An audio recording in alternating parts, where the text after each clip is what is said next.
চকচকে টাকার বান্ডিল, 50 টাকা থেকে শুরু করে 1000 টাকার নোট, সবই ঝকঝকে নতুন।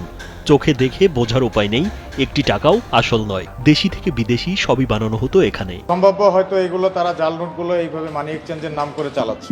বাসার বাইরে থেকে দেখে বোঝার উপায় নেই ভেতরে চলছে রাষ্ট্রবিরোধী এক ভয়ঙ্কর কর্মকাণ্ড। র‍্যাব সদস্যরা ঘরে প্রবেশ করেই হতবাক। ঘর জুড়ে ছড়ানো নোটের বান্ডিল, প্রিন্টার, কাগজ, কাটার মেশিন সহ জাল টাকা তৈরির নানা সরঞ্জাম। এর মধ্যে বাংলাদেশি টাকা রয়েছে, ইউএস ডলার রয়েছে, ইউনাইটেড আরব আমিরাতের দিরহাম রয়েছে, সৌদি রিয়াল রয়েছে এবং ইউরো রয়েছে।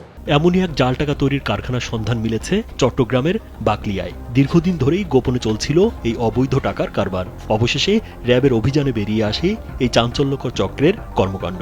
যে টাকাগুলো জাল তৈরি করেছে এগুলোর বর্তমানে বাজার মূল্যে যদি হিসাব করি, যদি এটা আসল হিসেবে তারা চালিয়ে দিতে পারত, সেই ক্ষেত্রে 20 কোটি টাকা বা এর অধিক মূল্যের এই টাকাগুলোর মান হতো। গোপন সংবাদের ভিত্তিতে র‍্যাব ৭-এর একটি বিশেষ দল অভিযান চালায় বহদ্দারহাট 1 কিলোমিটার এলাকায় নূরনগর হাউজিং সোসাইটির একটি ফ্ল্যাটে।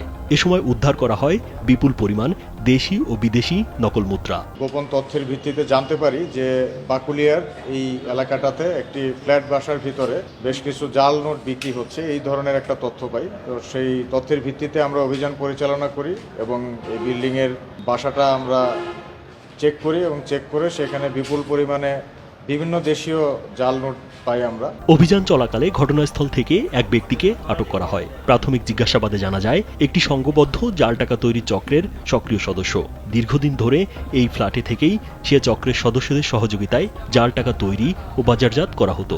এখন আমরা আইনানুগ ব্যবস্থা নিব, পরবর্তীতে বিস্তারিত জিজ্ঞাসাবাদ করে এবং আরও এর কেসের যে আয়ু থাকবেন সে হয়তো তদন্ত করে দেখবেন যে আরও এটার সাথে লিঙ্ক আছে কিনা।